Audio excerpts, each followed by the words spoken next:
Hey guys, welcome back to another Wuthering Waves video, and for today we're going to be bringing you an updated tier list for the game in general. We're going to be talking, I guess, a mixture of Tower of Adversity and Wuthering Waves, but probably mostly just Tower, just like last time.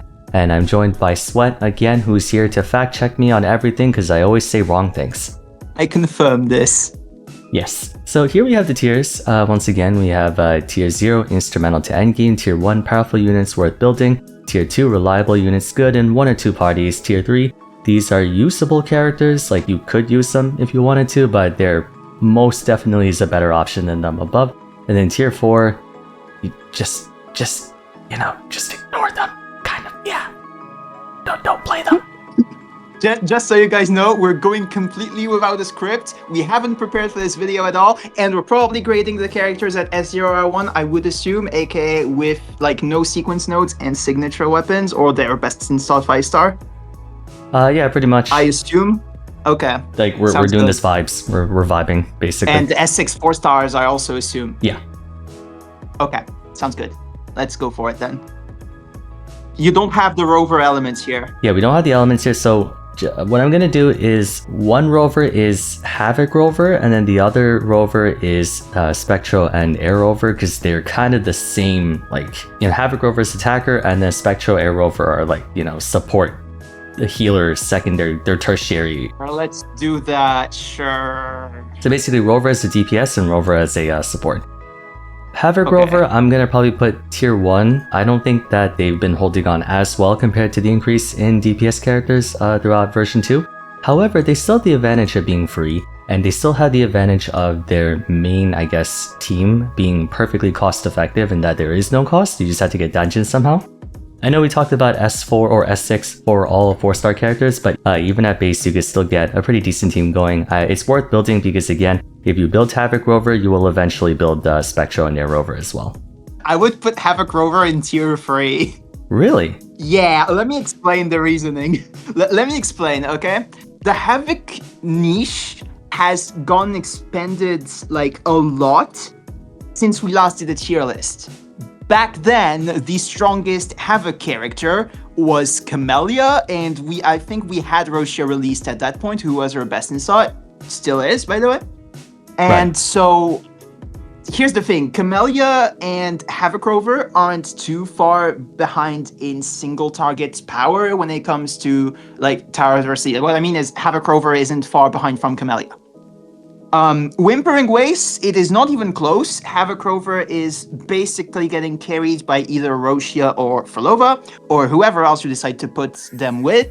They cannot clear Wuthering Waves effectively with, for example, a Danjin or with a Sanhua because they lack the AoE. We consider both Tower and Wuthering Waves here, and Camellya is so like in a completely different world from Havoc Rover there that I cannot reasonably put them in the same tier. And nowadays we have the best Wuthering Waves DPS and a better Tower DPS than Camellya in the Havoc department, who is Phrolova.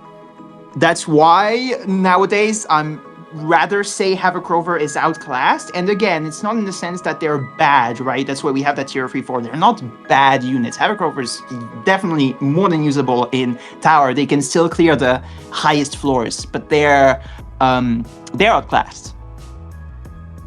I understand the reasoning for them being powerful.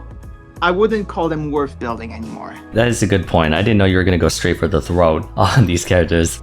I'm going for honesty on here. Sure, alright, sure. We can be as critical as we need to on that. Maybe I overvalued the fact that they are free and accessible. I guess this assumes you have every single character, perhaps, in which case, yeah, then in that case, Havoc Rover fell off a lot. I think we'll assume the characters are being used in their best teams with S01 for the 5-stars limited, and the standard ones too, and then we'll assume S6 4-stars and Rovers, I guess. Technically, Air Rover isn't at S6 yet, but it barely makes a difference. Yeah. On the other hand, Spectral and Air Rover, I think they're very much going to be in either Tier 0 or Tier 1. Technically speaking, I don't think in either Cardathia or Zani they are completely obligatory. It's more Phoebe and Chikona who are obligatory for those characters. Yes. No, yeah, I don't think they're actually Tier 0 because it's like you could make a team without them. but they are the poor man's, I guess, support for Zani and Cardadia. Actually, no. Cardadia can't do just Cardadia and Air Rover, right? Cardathea, Shakona, Shorekeeper works. Cardathea, I don't know, something Air Rover does not, at least nowhere near as effective. Like you said, Cardathea mostly depends on Shakona to perform instead of Air Rover. Same applies to Zani. She mostly depends on Phoebe, not Spectra Rover. They can both do fine with Shorekeeper as the third slot, actually. Yeah. So overall, I would say they're very good. They make up the best teams for Cardathea and Zani at S01. They're not necessary, but they're still good and worth building. Even still, I wouldn't say they have as much of an impact on the meta as, once again, a Shakona or Phoebe would to those teams. So I don't think they're worth going into tier 0, but they're very strong and part of the best teams in the game at that. Fair enough. Tier 1 sounds good. Chisha, I'm gonna put in, I think, tier 3. She's in a very weird middle, like she's in a limbo where she's not unviable, but it's very hard to convince people to use her over a lot of other characters. Not just in the teams that she's in, but objectively, she very much fits the definition of you can build her and she can get stuff done, but you can find so many better uses for your materials and time. Yep. I mean, she's pretty much directly outclassed in her best team by Encore, who is very easy to get access to nowadays. She's replaceable. She's fine though. She's fine. Yeah. Yang, I'm gonna say same thing. Maybe no. I've always been a Yang doubter. I know some people are trying to gas her up a little bit for a couple teams. Nah, again, you're correct. We're in a situation where Yang is getting outclassed because there are better options out there. That's kind of all it is. Yang is one of those characters you get at the start of the game, and like she gets the job done at the start of the game for sure. She has good grouping, well, okay-ish grouping. She has okay-ish personal damage. She has okay-ish personal buffs. The energy regen on the outro is nice. It's not necessary. You can just build more ER. Overall, she falls out of fashion compared to supports who can give powerful amplification buffs, which you will see comprise basically the entire list of top tier supports that we have. And that's just not something that Yang is able to provide, so she gets outclassed. I wouldn't call her good in 1 or 2 parties. She's just outclassed by above units. Yeah, I really think it hurts that she just doesn't offer any sort of like major amplification. Like the energy is helpful, but like you can't get havoc damage bonus in a substat, for example. You can get energy regen in a substat, but you can't get that. Well, you cannot get any form of damage amplification from your echoes, yes. Yeah, so it's like the fact that she provides, like her outro skill could be helpful, but it ultimately provides a stat that is replaceable and accessible in other ways. Yeah, it's easy to access, yes. That's the main problem that Yang has. Okay. Baicha, I had her in like tier 2 initially, but I actually think that even like, there hasn't been any general healer support come out since Shorekeeper. Most of the healers that come out are situational, so technically the hierarchy among the 3 healers is still the same. And I would put Baicha in tier 2 because like she could be a good healer for Cardathea, but I actually don't even know how much that matters anymore. Does that still hold, or? The thing is, as Kuro Games tries to make more and more parties that don't rely on Shorekeeper and Verina, like the entirety that we had of the parties in 1.x. Right. Nowadays, we have parties that use Spectra Rover, that use Aero Rover, that use Lupa, that use, Shakona even as the third slot. We're getting options that weren't there before, and it makes Baija less and less necessary. To where I would also say she's just getting outclassed. She still has her general use potential, and definitely it is there. She still has a pretty relatively short rotation if you have variation as her weapon. We do consider those in the rankings. Right. I think we can go with R5 4-stars, right? Mm-hmm. Then in that case, Baija is like actually pretty fast. So she gets the job done rotation-wise. She doesn't take up much feed time. She has decent buffs, but she's just replaceable ultimately. And that's kind of, I think, what I would expect out of a 4-star. Baija is kind of the average 4-star support that I would expect, in the sense that she gets the job done, but she's nothing special at it. And that's kind of where she is. My thought process for Baija always was that she's useful because Shorekeeper and Verina are being used on other teams. But like you mentioned, there are teams that don't use either of them now. Like we have the Triple Fusion, we have the Triple Havoc, we have Spectra Rover and Air Rover being used now. There are quite a few meta-relevant teams that don't need to even Shorekeeper. Shakona is getting used as first slot. Yeah. So it's like you don't necessarily need to have 3 healers. You can get by on 2 healers and then like I guess a battle healer like Cantarella. So having 3 dedicated healers is not a big priority anymore. I think we should put Baicha in this tier. I can't really put her in this tier anymore. Yeah, big agree. Sanhua's tier 0, no questions. Questions, lots of them actually. Really? You think she's not that up there anymore? Actually, maybe I think Mortifi beat her now. I think she's tier 1. I think she's tier 1. Really? I think she's tier 1. I even think she could be tier 2. Is it just because again of like the monofusion or like we have like Augusta, Yuno teams like? No, it's another issue. Sanhua isn't a generalist support. She's a basic attack buffer. The issue is the latest basic attack damage healer that we got, proper one, was Camellya. That's a while back. Actually, that's true. Yeah. Back. Technically, we got Brand, but Brand is like a sub DPS type character. Sanhua is outclassed by Lupa in that sense. Sanhua got outclassed by Lupa for both Encore and Brand, who are the 2 fusion basic attack damage healers. And other than that, you just have Camellya, you have Ling Yang.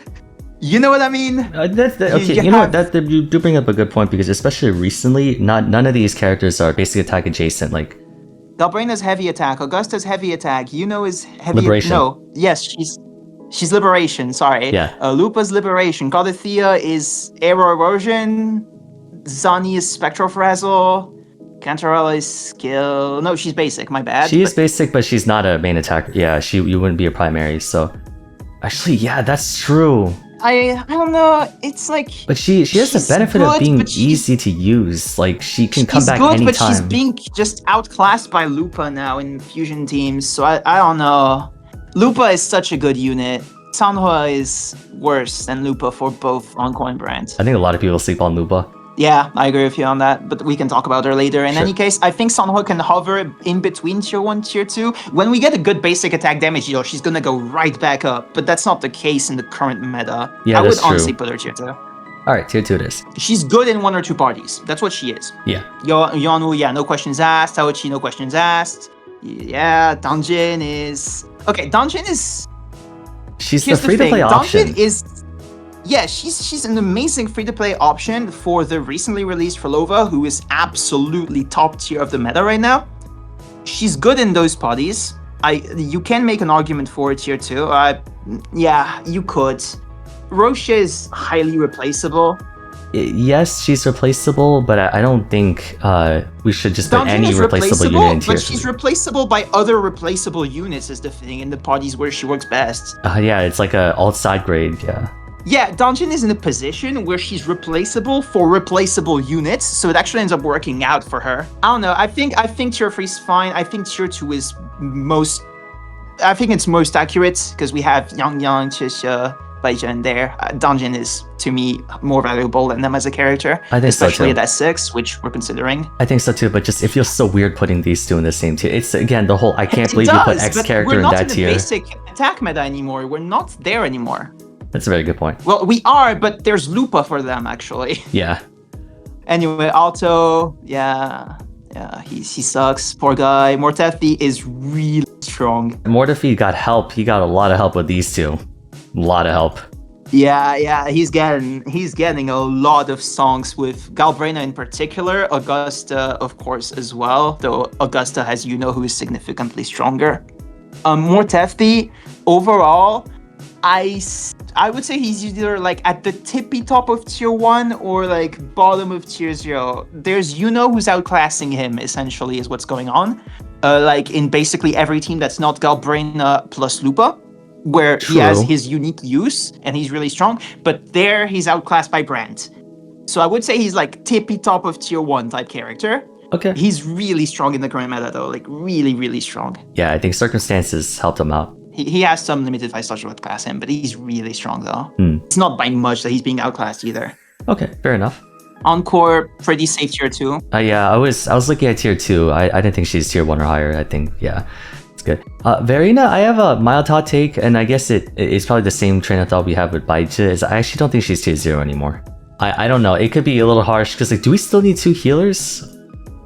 We do, yes. We guess, honestly yeah. do, but it just depends. Like, it depends what kind of teams you own. But nowadays, we're getting Galbrena. Galbrena with Cho Yuan is using Shorekeeper or Verina. Augusta is always using Shorekeeper or Verina. Oh yeah, we did bring back normal attackers. Yeah. Yeah, you're getting some characters who don't work in mono teams with a dedicated first slot, and in that case, it's always Shorekeeper or Verina as your go-tos. Always. That applies for the entire 1.x cast to this day. That applies for a lot of the 2.x cast still. I would say Verina, calling her instrumental to endgame is a lot. That's but what I would I'm say saying. she's like at the bottom. I would say she's like at the bottom of it, like at the bottom of like the necessities for endgame. Ultimately, I would say everyone should still build Verina. Of course. And without a that's doubt. where she stands. Calling her a tier 0 unit is to me still fair, but she's at the bottom of it. I think if another general healer comes out, she's the first one to get knocked down like 3 tiers or something. Yeah, absolutely. Alright, you're going there. No comments. Cucumber probably Cao, no also, comments. yeah. You could play him really well, but you could also invest that time on other units. No, his fate was sealed when Augusta came out.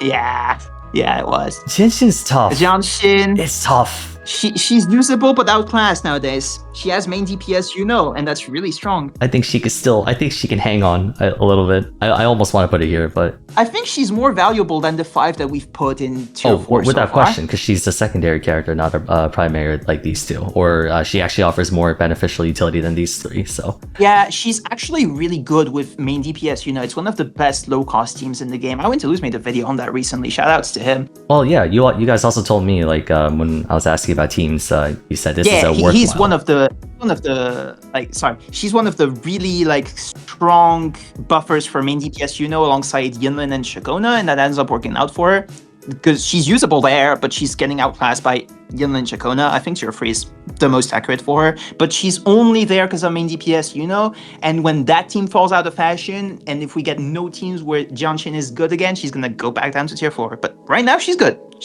She's good for that one specific team, and Sounds that's it. good. But she's good for that one specific. Jian, I think, is tier 1. Jian, yeah, pretty solid. He's gotten huge buffs in the form of Yuno and Shakona, who make up his best party in total. He's a beast in Whimpering Waves thanks to those two. And you can even quick swap him with Shakona and Shorekeeper if you want to take him to the next level. We don't consider that here. We're not going into quick swap hell, but he is really strong if you want to do that with him. And he's really strong with Yuno Shakona, even if you want to play more casual. Thanks to those 2 units, he's seen a pretty huge resurgence in power, and I think that wants him tier 1. Otherwise, I would, with just Mortefi in mind, I would put him in the same tier as Encore, but he's gotten huge buffs that definitely make him stronger than her. Yeah, I think at base, Jian as a character is starting to get outclassed, but he's getting buffed indirectly in a lot of ways, which is keeping him up here. Yeah, absolutely. Yinlin is tough because I actually think she's getting outclassed, unfortunately for her. I think so too, yeah. She's falling out of fashion in a sense that is pretty tragic. She's recently gotten Augusta and main DPS who can both benefit from her Electro and Liberation amplification effects, but Augusta is doing heavy damage, and until we get someone who directly power creeps Jianliao, who is just not strong in the meta currently, Yinlin is not gonna see use. Because poor girl gets, she has more damage than Jianxin does. She has a fast rotation, that's why she's a bit stronger than her overall, like as a general liberation buffer, but she's not the most recommended pull ever, I would say. Her weapon is the better pull than her. Yeah, I mean, ultimately it's always been that way, but it's even truer nowadays when we got so many more options than Jianliao as a DPS, and that's who she buffs best. You know what I mean? Right. Also, I just realized we didn't go over Encore at all. I'm quickly gonna touch on why she's here, because otherwise people are probably gonna ask themselves questions. She's getting really strong nowadays with Lupa as her buffer, and without that, she still has Sanhua, who is still fantastic for her. She's always been a reliable DPS, never the best, but always been reliable, and That's why she's in the reliable units tier. Literally, that's why we named it. We named it exactly for those kinds of characters. She's a very good of middle of the road character, damage-wise. Yeah, very, very good middle of the road DPS. She'll get the job done. She's nowhere near fantastic, but she gets the job done. And Whimpering Waves, though, not recommended unless you really know what you're doing. But you know, she can exist there if you know what you're doing. She can exist, but not because of her. It's because of the rest of her party members can hold the line, I think. Yeah, mostly. Yeah, sure, mostly. Really quickly, though, one last thing about Yinlin is that for her buffing repertoire is very specific. You need someone who benefits from electro damage, from liberation damage, and coordinated attacks. Like, all three of them would be enough to get her You don't going. necessarily need someone to benefit from coordinated attacks, it's just personal damage, but from an electro liberation perspective, we just don't have good characters there at the moment. Yeah, you just need a third Calcaro, basically. Yeah, like, if Augusta didn't have the free option of more Teffy, things would be way different for Yinlin. But, you know, Augusta just has more Teffy as a directly stronger option than Yinlin, and he's 4-star and basically free at this point. Like, everyone has every 4-star in the game because there are really not many. I think there are like 12, 13 4-stars, something like that. Yeah. Everyone has almost every 4-star on the roster. In a situation like that, getting outclassed by a 4-star is just... It's just rough. A death sentence. It's rough, yeah. Jinhsi, I think, is tier 1?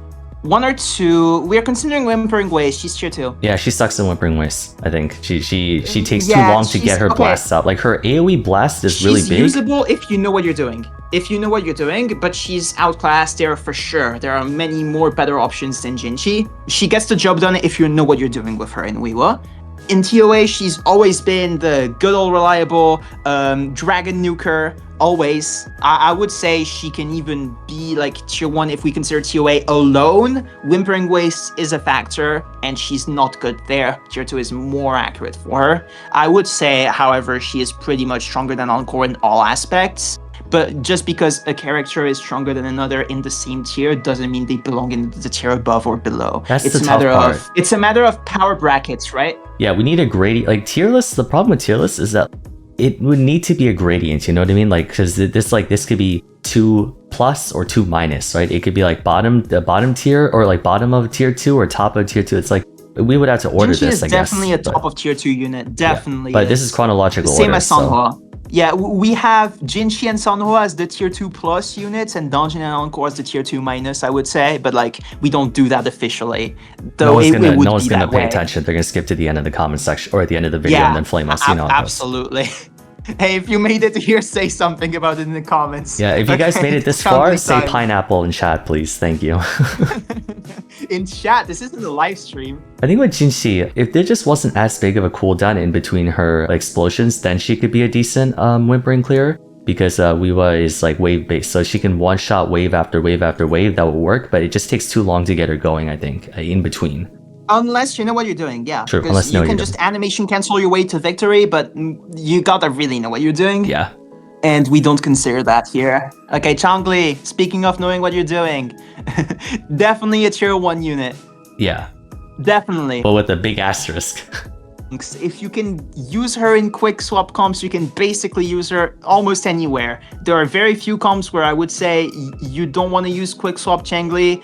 Yeah, that's right. You probably shouldn't be using her at all. She doesn't work there in the slightest. No, she can just work as like a secondary damage dealer for basically any, like almost any comp in the game. Most of them. If there's liberation damage dealers in the team, even better for her. Because then she can buff them like their key abilities on her outro. Nowadays, though, Changli's main use for most players will be in the Mono Fusion team.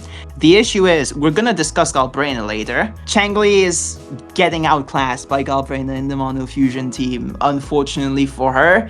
I mean, it was pretty obvious that she would be the first one to go, because her damage compared to her heal time is that of an early 1.x unit. For sure. And aside from Jinhsi, who really stands out in that department, Changli is not up there. The thing is, she has insane quick swap stonks.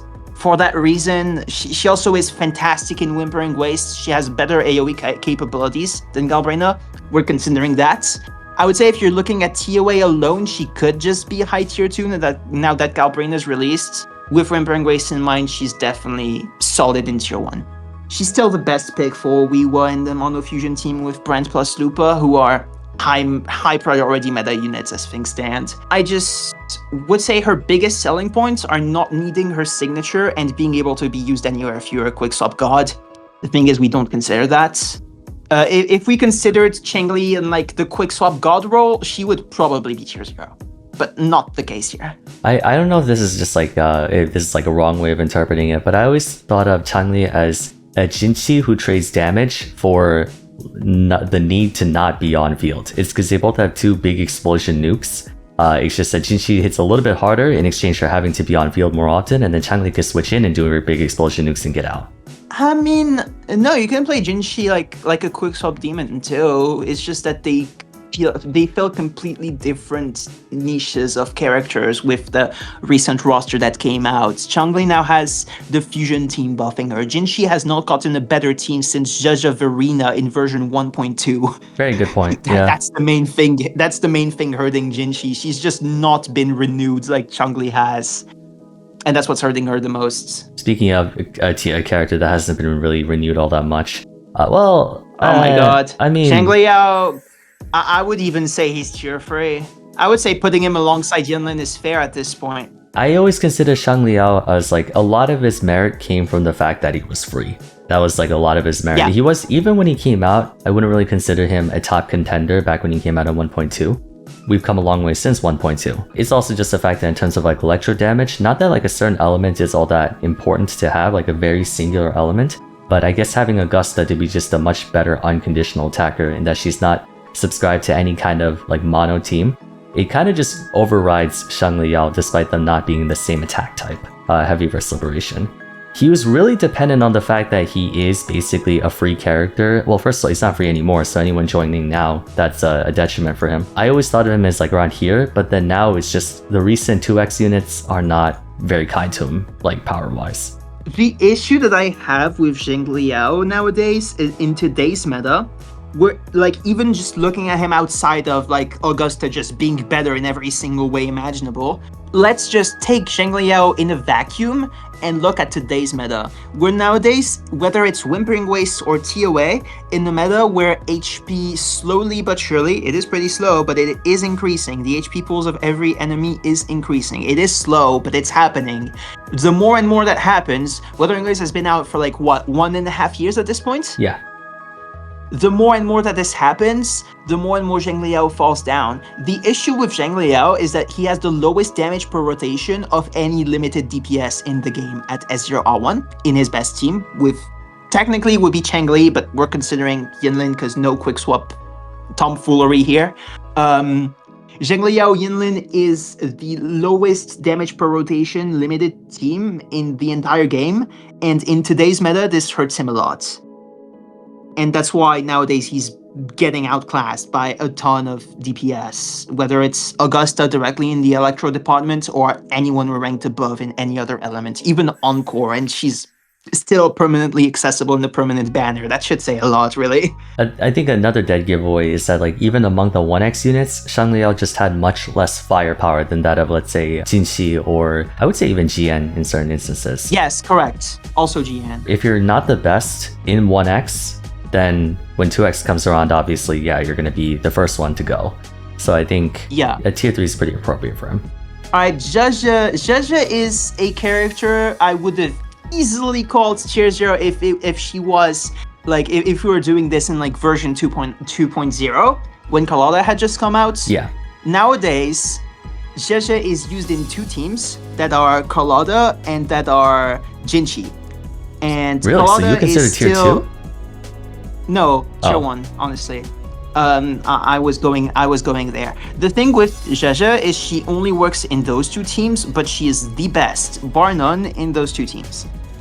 The issue is that those 2 teams have not gotten anything since version...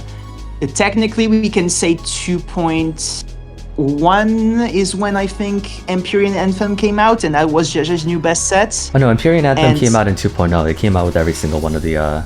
Sorry, I mean specifically the Nightmare Lampilumen Myriad main echo. Oh, I see, yeah. That was like a 1% damage increase to Zhezhe. Yeah. Anyway, that aside, right? They've not gotten much since then, and they've never been the best Whimpering Waste team. However, they've always, like, whether it's Jinhsi or Carlotta, they've both been monsters in TOA. Jinhsi, the fact that she still stands as like a very strong character, even though she's been released in 1.1, and like I said, no new best teammates since 1.2, that should say a lot about how far ahead of the competition she was back then. Nowadays, all of the new DPSs are catching up and outclassing her. And so Zhezhe is mostly nowadays being used with Carlotta. And Carlotta is still super, super, super strong, no doubt there. But in Whimpering Waste, not as big of a deal as, like, for example, like a Monofusion team that we discussed earlier. And in TOA, that is where she shines the most. But yeah, Zhezhe is tied to those two units. She's not getting anything new, and so, you know, I would have called her easily tier 0 in 2.0. Nowadays, she's more tier 1. Yeah, Zhezhe's team hasn't received any updates, but she had the benefit of being so far above everyone else when she came out that even though everybody else caught up to her, she's still at a high point. I think that's like a good way to put it. Exactly. She had a very strong baseline, and that baseline hasn't been improved, but it didn't need to be improved, because everything else is still building around it. But yeah, good character. Yohu the Wuwa Queen, easy tier 0. Sorry, tier 4. Yeah, I think they were trying to cook with her, but then it just never finished the dish. So yeah, Shorekeeper though. Now we're getting into the tier 4 units, bottom of the barrel. Yeah. Sorry, here we go. Quickly make a tier 5, put her in there. Quickly. There we go. Yeah. Okay. Awesome. Okay. Excellent. Now put her back above Verina real quick. Camellya, I think she'll probably be. Put Shorekeeper back above Verina real quick. Okay. I think. Okay, we don't need to go in detail over Shorekeeper. Yeah, I have a video. Watch why everyone plays Shorekeeper. That's all you need. That's all you need. All right. Camellya hasn't been holding on that great in tower, but Whimpering is helping a lot. It's really helping a lot. Camellya and Jinhsi are in a similar position in TOA. In Wuwa, Camellya is still a queen. That's the main thing that's, I would say, makes me put her above Jinhsi, because Jinhsi is not getting use in Wuwa. Camellya, on the other hand, is one of like the top 3 best picks that you have even nowadays for like a main DPS for Wuwa. She used to be number 1, not anymore, but she's the number 2 that's still, you know, really good. So number 3, I would say Augusta's better. Oh, okay, fair enough. With Yuno especially. Without Yuno, it's a debate. She's always had her AoE to back her up, and that's been huge for her in Whimpering Waste, and that adds a ton to her value. So yeah, tier 1 to me. Specifically in her case, because like other characters also have really really good AoE, like let's say Jian, but Camellya is just always available. Like her uptime is always available. Yeah, she has the high damage. She has good damage potential, and she has one of the biggest AoEs in the game to this day, and that helps her a ton. Jian, unfortunately, like, he doesn't have as much damage per rotation as Camellya does, and that really makes Camellya stand out in the game mode. I just like Camellya because, again, she's always available. Maybe like her attacks are at her strongest for a certain point of time, but even if you're not using her at her best power spike, so to speak, the fact that her stance lasts forever if you wanted to, and that makes it really easy for you to finish off any stragglers. Lumi, tier 4. Lumi, poor girl. I still love her design. I'm still a huge fan. I'm always going to defend Lumi's design. She's just not good. Yeah, no, okay. I'm not. Anyways, I would be into Lupa. I would be into Lupa if I was, but I'm not into Lupa. Nah. Sorry, Lupa enjoyers. Okay. Roshia is usable in 1 or 2 parties. Camellya and Phrolova. There you go. That's basically what she does. She buffs Cantarella in the Phrolova team to make a Mono Havoc core, and she buffs Camellya better than Sanhua slightly, and that's only if you have her signature. It's very close between the two, which, by the way, makes Camellya very free-to-play friendly. We didn't mention that when discussing her, but she's really free-to-play friendly. In any case, Roshia is usable in those 2, and she has no other uses. There you go.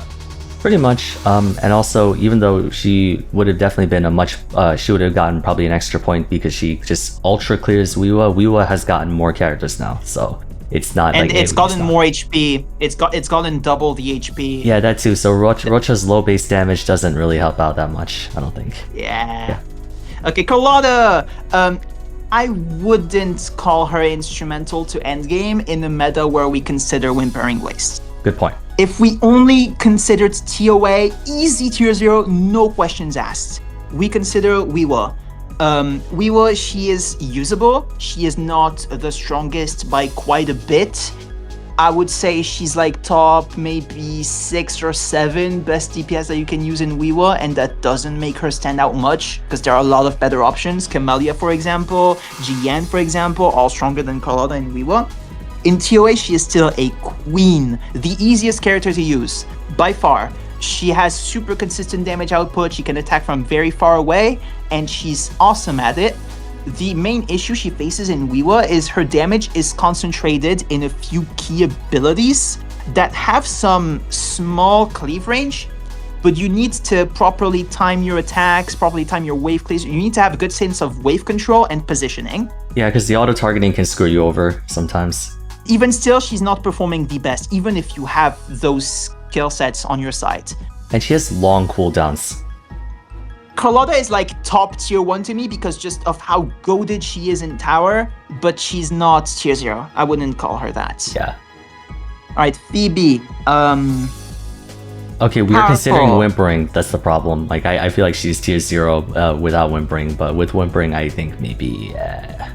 No, even still, I would still say she's tier 1. Phoebe's best use case in Wuwa or even in tower is technically as a support for Zani. Yeah. As a DPS on her own, she also is super strong.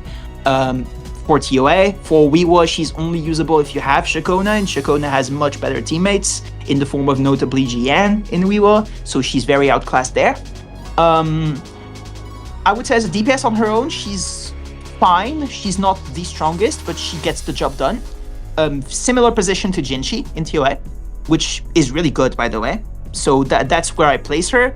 But she has the added benefit of being a support for Zani, and Zani is one of the strongest characters in the game, and that helps her out a lot. So I would say she's tier 1, all things considered. The thing is, it's like, because a perfect Spectral Frazzle team just absolutely destroys both game modes, I feel like, and because you need Phoebe for that perfect Spectral... In Wuwa nowadays, I wouldn't say she destroys it, like Zani, I mean. Well, she but used she's to, still at good. least. Yeah, she's still good, though. She's still good. Brant is awkward. Alright, Brant. Brant is, in my opinion, we consider S0 R1. I wanna call him tier 0. I want to. With his weapon. I think he's... Yeah, with his weapon only. Without his weapon, put him instantly in tier 1, no questions asked. Okay. We have Brant with his signature. He's tier 0. He is working as the best fusion team in the game right now, and that's his main position, being with Changli / Galbrena plus Lupa, and that is really, really, really strong, whether it's tower or Wuwa. It is strong, like super strong in both game modes, and I would say that is huge for him. It is doing him a huge favor. He has a lot of heals and shielding in his kit. That's also a big deal. Well, he's the reason that the team can work without a healer. Yeah, well, because he's the healer. That's what I'm saying. Simply, it's that he basically is like the Shorekeeper and Verina who can actually pump out damage of his own. Yeah, and then he doesn't buff the whole team, he buffs one character, but he buffs that one character pretty well with his outro. Number 1 buffs number 2, who buffs number 3, who buffs number 1. It kind of sequences into itself. It's not like full party buffing. Well, not anymore with Galbrena. With Changli, yeah. Galbrena has a damage outro, so she's not buffing Lupa, but that's fine because Lupa is not even Lupa is not even the main damage dealer of the team. Like, she's doing like maybe 20% of the team's damage at most. It's not that big of a deal, really. But before Galbrena, it was these two. Or it was these three just rotating. Yeah. Basically, Roto. Pretty good. Yeah, overall, Brant is the GOAT for the fusion team. There you go. That's all you need to know. He's the GOAT for the fusion team. With S1. Or with R1, rather. R1. With his weapon. Yeah, only with his weapon. He loses a lot without it. Yeah. He might be the most dependent on his weapon. Cantarella, I would call her... She's such a weird character. She's only used for Phrolova. She has nothing else on her side. She works as a cope option for Carlotta and for Jinhsi. But like we said, those aren't exactly like tier 0 units anymore. They used to be, they're not anymore. Cantarella is only good for Phrolova. She is the best for Phrolova by far. It's not even close. And Phrolova, I will spoil this, is a top meta unit. So it depends how much we want to value that in general. Not overvalue. It fits the description. Yeah, I would say she is very good in that one party, and that's it. But I think like the thing is because she is that, like none of these characters are best in slot in anything. Cantaloupe is at least best in slot in one. It's one party, but best in slot. It's like in But that one party is super strong. It just so happens to be super strong, so Yeah. it works out for her. I think of it best in slot. The best in slot advantage is like how like in Mario Party, like 1 star is worth more than any amount of coins. Yeah. Yeah, like that's how I think about it. Is that because she's BIS in a character that is widely considered one of the best in the game now, that's worth points. In that case, you can put her tier 1 with an asterisk, I think. Because Phrolova is a tier 0 unit. I'll say that right now. She's a tier 0 unit. It's kind of the same argument as Brant, where Brant's like in a team that like is absolutely fleecing everybody. But it's just that. I think Cantaloupe is a little bit more replaceable. No, I mean... We can even discuss Phrolova right now if you want to like explain Cantaloupe's placement a bit better. We'll go in chronological order, I think, just for sake. Then we'll go back to Cantaloupe in a bit after this, All right. when we go to Phrolova. Zani is probably 0? No. I would say, honestly, it's difficult. It would have been 0 if we did this a month earlier, I think. Nowadays in Wuwa, I would say, So like I would have put Zani tier 0 if we did this like maybe in the summertime, but the recent units really came in and kind of like they absolutely wiped the floor like in terms of damage potential. Zani is way up there though. She is way up there, especially if you play her like a quick swap demon. If you play Zani like a quick swap demon, she's easy tier 0, no questions asked. Let's keep her here. I think we should throw a bone. I think Zani's still there. I think she still has it. For a long time, she was the character to beat in brute force and just like pure damage output. She was the character to beat. That still somewhat holds. A lot of the characters I think released in like the later 2X versions are balanced using her as competition. For example, like Cardathea was trying to compete against Zani, and then same after with Augusta, and then Gabriel and things like that. And I think none of them particularly are head and shoulders above her right now, except maybe in Wuthering Waves. I'm gonna say one argument, and you'll tell me if you think Zani should be in tier 1 or 0 based off of that. Cardathea is effectively at the same level as Zani in Wuthering Waves, and she's obliterating tower, whereas Zani is not literally doing it effortlessly. You have to put in some effort. So it depends. Do you wanna... Is the effort clause like, because like how much does skill issue matter? Like skill issue matters for a character if we're talking quick swapping, but is skill issue pertinent? Because I will acknowledge that Zani is kind of inconsistent in terms of like getting the right amount of stacks, because that can fluctuate very easily. Whereas like these characters have more consistent damage. Zani can fluctuate quite a bit. I don't think it's enough to... actually maybe, because if Carlotta's in this tier, then I think Zani might also be too, because... That's what I'm thinking too, right? I think Carlotta and Zani are the same tier. You could also just put them both in tier 0. You could... That's the thing, yeah, we could, but it's just... Overall, like, potential in TOA and Wuwa, they're stronger than Jian, Changli, Camellya. It's mostly because we consider both, right? Yeah, we're considering both this time. Okay, you know what, we'll put it here. I think we'll probably put it here because, like I said, these characters really came in and messed up the whole tier list. They really did come in and mess up the whole tier list. They are wiping the floor. Let's start with one of them, Shakona, tier 0. Here we go. A very simple reason. She's part of the best TOA team in the game. Cardathea, Shakona, Rover. We're going to discuss Cardathea in a second. Shakona has fast rotations, good grouping, good damage. She has good buffs for Cardathea. She has good buffs for arrow units in general, given her weapon. Jiyan plus Shakona is fantastic in Wuthering Waves. It's even better than Cardathea, which says a lot.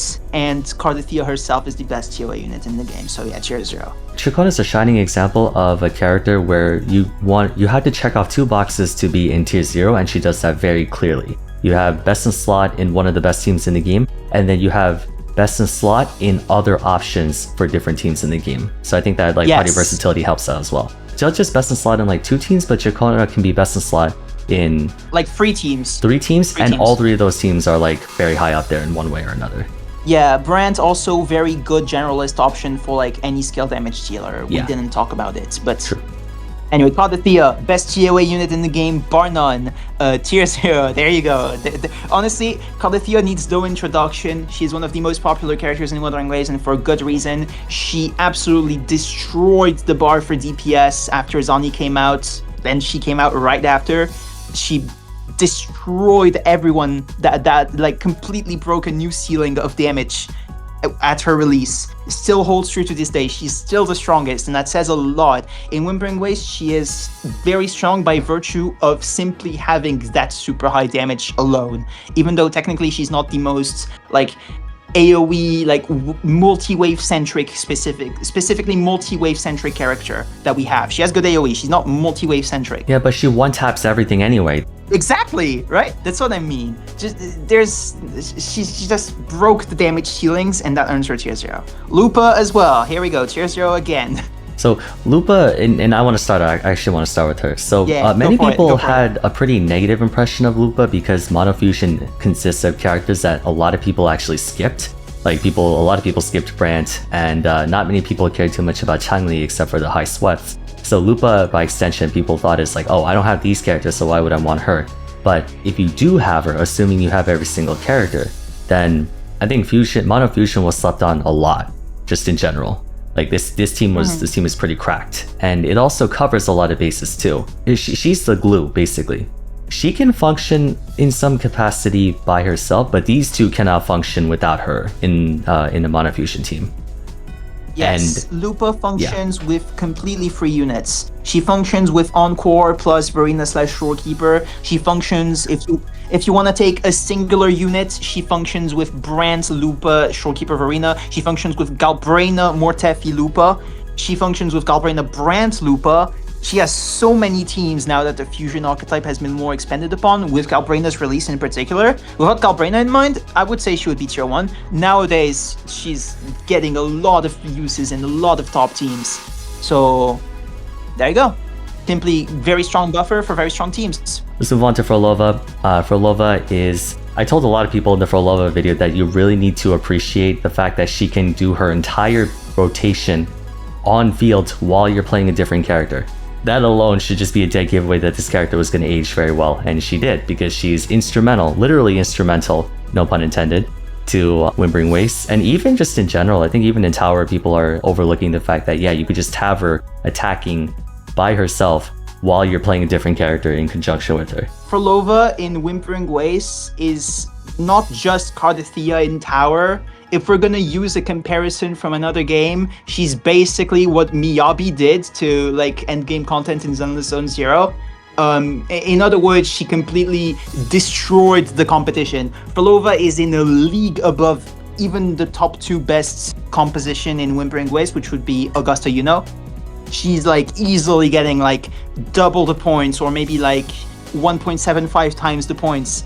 Phrolova's team can even work without Cantarella, which is her best in slot. You can put Danjin instead. You can put so many characters alongside Phrolova that it works. You can put Jiyan, you can put Galbrena, you can put I think Augusta Phoebe we argued, even. right? Augusta is technically a thing. I wouldn't recommend it, because Augusta with her second ultimate kills Hekadi, which is Phrolova's Oh right, off-field, that's true, like, yeah, damage. that bricks the whole thing, yeah. I mean, it still ends up working-ish. I just wouldn't recommend it exactly. Right. It just works-ish. But in any case, right? Phrolova works with so many teams. She works the best of anyone by far in Wuwa. It's staple tier 0 character. Speaking of which, Phrolova has recently gotten better in Tower, with the floors 3 and 4 getting more time added to the clock. Now, instead of 2 minutes to clear, it's 2 minutes 30 seconds. And those extra 30 seconds actually benefit Phrolova more than any other character, because she can infinitely ramp up her after sound stacks, which basically give like near infinite crit damage. It has a cap, but you're never going to reach it in battle realistically. Yeah, it's just a continuous improvement.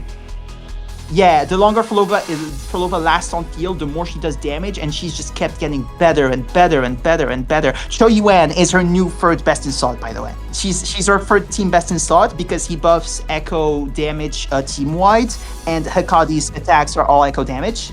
He has a very fast rotation also, and it just ends up... He also has extra echo cast, which means extra Hekadi attacks as well.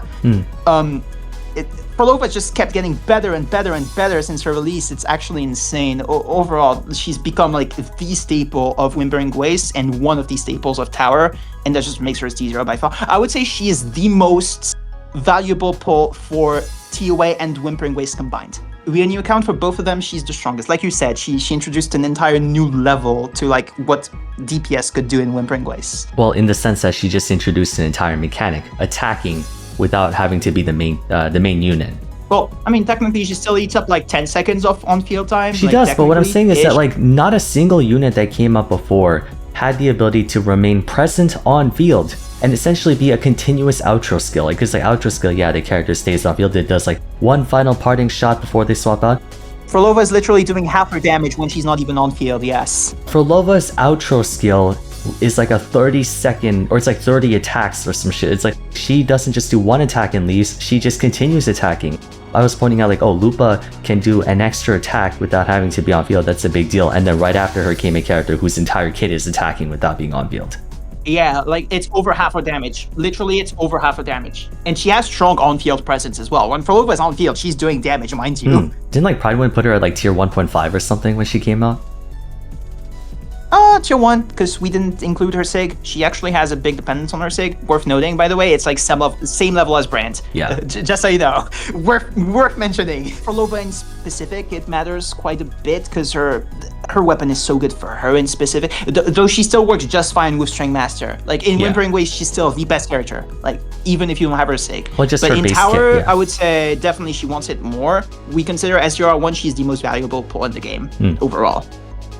Alright, Yuno time. I know, it's actually, I don't know why Augusta she was first. Yuno. Augusta should have been first.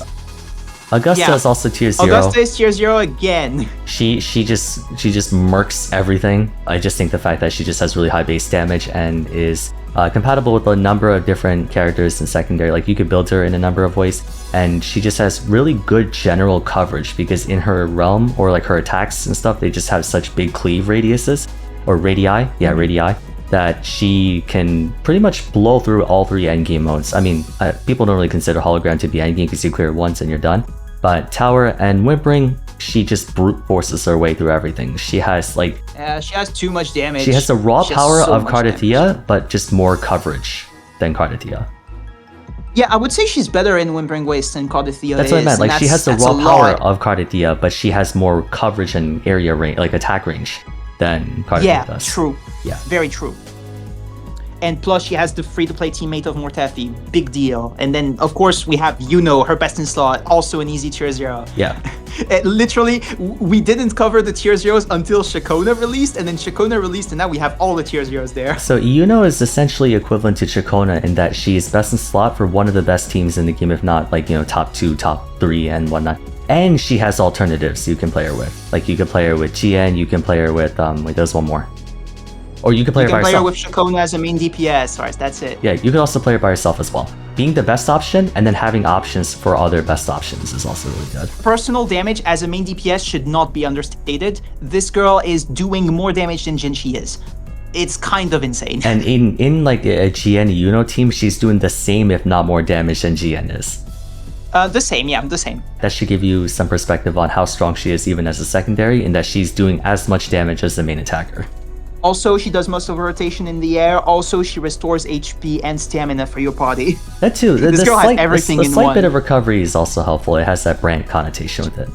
She has personal damage. She has healing. She has she attacks in the air, so she's difficult to interrupt. And she has amp. It can happen. It's rather rare. And then she has strong buffs. She has everything. This girl has everything. Gabriel is tier 0. Yeah. I would say she's overall a lower value pull than Augusta and Phrolova because the thing is, she has less value in Wuthering Waves than those characters. Because Galbrena's kit basically revolves around her reaching an enhanced state. And in that enhanced state, she is doing all of her damage, but it's only for like the last 2/3-ish of her rotation. And in that part of the rotation, she doesn't have that big of an attack range. So the thing is, she has so much baseline damage that it still ends up working out for her to where it's a similar situation as Cardathia. Even still, Cardathia is a bit stronger than her overall, but they're in a similar position in the sense that they're doing so much damage that they end up being able to brute force. And Galbrena's kind of like that in Wuthering Waves. And in Tower, she's a beast, of course. Whether it's with Brand Lupa or Motefi Lupa or Shoyuan Shorekeeper, she's doing so much damage. It's kind of insane. It's kind of ridiculous. And that's all of her value. I would say you can argue that she's in a similar situation as Zani, but to me, she has more baseline damage, which makes her stronger. And to me, that's enough to push her into tier 0. Well, yeah, that I was gonna say, and kind of that. And also, like, yes, kind of being a gun user is a disadvantage in Wuwa because gun users, generally speaking, or like just gun as like a weapon concept, is more based on like single target attacking. Even still, I think in her case, her attacks have enough spread to make it to where it doesn't hold her back, per se. Like, it doesn't get her extra points the way Augusta's humongous cleave damage does. Cleave radius does, I can't words. But it's not enough to hold her back, and I think just because she has among the highest base damage that we have so far, she has to be up here. Yeah, I think, honestly, Galbrena is a gun character that doesn't feel like a gun character. She's getting up close and personal to the enemies all the time. That's a good point. She's not even attacking at range, but like it ends up working out because she wants to do dodge counters as well. So honestly, Galbrena is a character who is in a pretty fine position. I would say her kit design is pretty well made. Alright, Shoyuan. Like I said, he is the best first slot partner for Phrolova teams, and it's by quite a bit too. And the thing is, Phrolova and Galbrena have so much base performance, you can say he's not even necessary. He's basically, like, he's turning the hydrogen bombs into nuclear bombs. So it's a good, better, best scenario where it's like they're already good, he just makes them better, but it doesn't necessarily mean they need to be better, right? Yeah, also he has good baseline damage, like solid personal damage is not the best, but it's there, and he has a fast rotation, which always is good. I mean, just the thing is, it's like if you're repping two of the best in the game.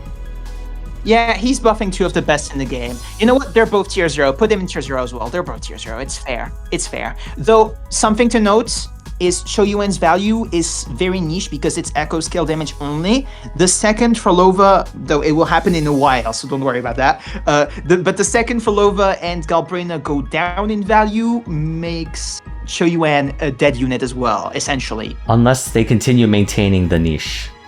Yeah, when those become dead units in like 2 years, 3 years, 4 years, Shoyuan will fall off as well, but that's not going to happen in a while. Phrolova is kind of so far ahead of everyone else in Wuthering Waves that he's never going to lose value for a very long time. And yeah, that's basically what there is to say on Shoyuan. Although I think Echo Skill casting in particular is a large enough engine, since you have 1, 2, 3, 4 characters now, that something tells me Wuwa is going to continue updating it. I don't think it's going to be left alone. I hope so. It will only add to his value, so I hope so. If anything, I think Shoyuan has better staying power than these two, because, again, they're ultimately replaceable because of damage. I wouldn't say for Phrolova. Phrolova is so far ahead of the competition in Phrolova is ahead of the competition mostly because she just cheats. She literally cheats. Yeah, but she's if a literal more cheater. characters come out who cheat, then that automatically will put a damper on things for her. Fair enough. Fair enough. Essentially, Phrolova's a character who, if you imagine, let's say Pokemon, she gets a turn and a half. Yeah, she does. In a You're turn-based right. combat, she gets to act an extra turn. She gets a turn reset. Yeah. Every other turn. That's what makes it so broken. But if every character can turn reset on you, then who cares, right? Like, then it just doesn't matter anymore in that case. But Shoyuan, as long as they keep releasing Echo Skill cast-based characters, then he'll be fine. Yeah, I completely agree with you. And that basically wraps up Shoyuan, and Chisa's not revealed. Like her kit is not revealed when this video comes out. So that wraps up the tier list. There we go. Okay, thank you guys so much for watching. If you enjoyed the video, a like and subscribe would be much appreciated. Don't forget to follow me on Twitter at Varzaram, join my Discord server, and check out... Alright, anyways. We're leaving her here. I don't care what anyone says.